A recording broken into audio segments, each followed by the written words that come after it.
மேன்மை மிகு ஜென் குரு அவரிடம் அனுபூதி அறிவு பெற வெகு தொலைவிலிருந்து வந்திருந்தார் இளைஞர் ஒருவர். போதியுங்கள் என்று போய் நின்றார். ஆற்றுப்படுத்தினார் குரு. முதலில் போய் கஞ்சியை குடி. அன்போடு இடப்பட்ட ஆணையின்படி அவரும் போய் கஞ்சியை குடித்தார். குடித்துவிட்டு வட்டையை கழுவி திட்டின் மேல் வைத்தார்.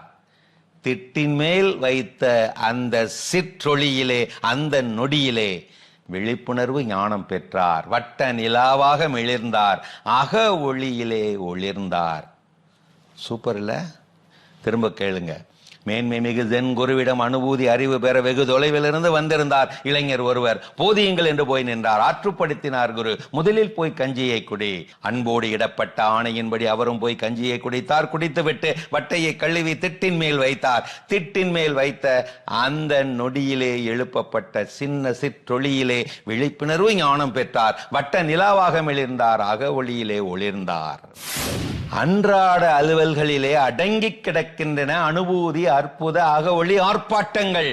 ஆம், சிந்தனையற்ற சீர்மையிலே, மனம் மறத்து போன மரத்தடியிலே, தன்னிலை மறந்த தனிமையிலே, மயக்கம் அறுத்திட்ட மமதையிலே, இறைவா உள்ளொளி பெருக வேண்டும், உண்மை அறிந்திட வேண்டும், உன்னுடன் கலக்க வேண்டும், உன்னில் ஒன்றாக நான் ஒளிர்ந்திட வேண்டும். இது ஒரு வலைதளத்தாரின் குட்டி குட்டி ஆசைகள். ஒரு துண்டு பூமி, இரு துண்டு வானம், சிறு கீற்று நிலவு, சில துளி சூரியன், ஒரு பிடி நட்சத்திரம், கால்படி கடல், ஒரு கிண்ணம் பகல், ஒரு கிண்ணி பெட்டி இருள், ஒரு மரக்கால் காற்று, ஒரு நூலளவு பசும் ஓடை, ஒரு குடையளவு மேகம், ஒரு கொத்து மழை, குட்டியாய் ஒரு சாத்தான், குழந்தை மாதிரி ஒரு கடவுள், உடல் நிறைய உயிர், குருதி நனைய காதல், உள்ளம் நனைய உள்ளொளி.